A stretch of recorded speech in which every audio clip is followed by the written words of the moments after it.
Good morning everybody and welcome to Rhyme of the Times for the week ending 29th of November 2025. The budget awaited for weeks is leaked by an OBR geek, causing much havoc to be wreaked before the Chancellor has chance to speak. Traditionalists freak out and shriek at Lammy's proposed judicial tweak. A decision on cancer screening has campaigners piqued. Ukraine's position looks bleak as Trump's support remains weak. The Office for Budget Responsibility is supposed to bring a layer of stability, crossing the T's and dotting the I's with vigour to check the Chancellor's sums and figures. But on Wednesday they trashed their own reputation, not for the way they did their computations, but by giving every detail of what was in store 40 minutes before Miss Reeves took to the floor. The leak that caused, for some, a flood of terror was apparently due to some technical error. The OBR's blunder sure stole Rachel's thunder. Any suspense remaining was torn asunder. Although not much suspense was left to be torn after months of foreboding being forewarned. To gauge the nation's mood, there'd been many kites flown, so many pitches rolled, so many seeds sown, preparing the ground, seeing how the land lies, so by the time Rach stood up there'd be no surprise. 1 month from Christmas the budget was here, but it was already clear there'd be no festive cheer. In the end though, after the doomsaying of Reeves, the public on the whole were quite relieved. Many people were preparing to foam and fume at the impending doom that seemed to loom. But it seems Reeves found some extra headroom, extra cash from somewhere to ease the gloom. All those kites she'd flown, we can only assume, helped her read the room and change her tune.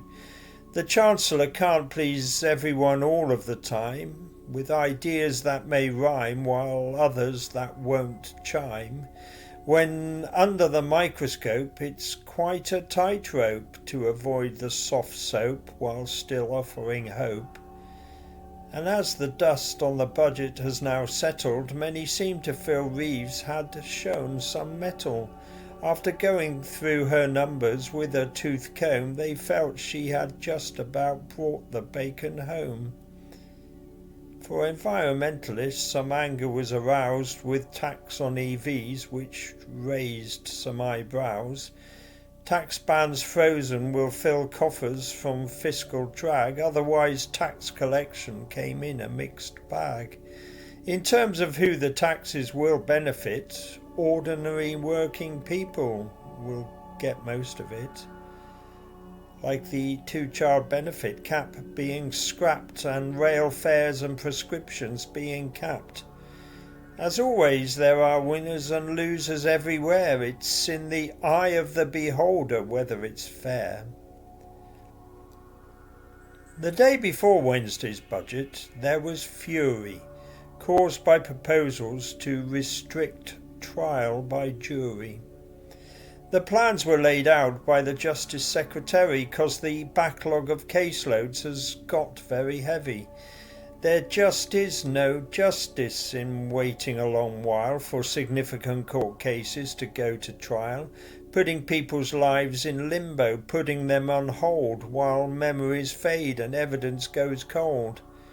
So the plan is that more complicated cases will now be decided on a judge-only basis. That's a quarter of cases no longer judged by peers, the court system that's been in place for 900 years. The COVID lockdown caused much of the logjam. Lammy now intends to open the dam. But the traditionalists are resisting any change to a much trusted system To history they're dedicated and devout. The text of the Magna Carta no one should flout, and those who have another view to spout don't understand what our country's all about. This is the view the stuck in the muds may tout. They may holler and shout, but there is no doubt on both sides of the fence there are swings and roundabouts, and on the question of juries, well, the jury's out. Prostate cancer cases in Britain are on the increase. There are 12,000 deaths a year from the disease. So the noise in recent times has become greater from a wide range of high-profile advocators. For there to be a programme across the UK for men to be screened to check their prostates okay. David Cameron, former PM and now Tory peer, was diagnosed with prostate cancer early this year, and though after treatment it seems he's in the clear, he felt his story was one that others should hear. And he echoed world cycling champion Chris Hoy's call for there to be prostate cancer screening for all. The fact that there's no standard programme seems surprising given the way the cases have been rising. But the PSA test result can be misleading, causing a wrong conclusion from its reading. Men can have treatment when it's not needed, causing needless stress that follows and precedes it. So on Thursday, the UK National Screening Committee reached a conclusion, more's the pity, that a national screening programme won't be rolled out until it gives a result that contains no doubt. Last week, Trump conceived a 28-point plan to end Ukraine's torment as fast as we can. To most, it looked more like an agenda to give Russia peace through Ukraine's surrender. Zelensky was told to take it or leave it, as if that's the only way to achieve it. At least that's how many people perceived it. There was much pushback, so to try to retrieve it, Trump claimed it was just a first draft. Would you believe it?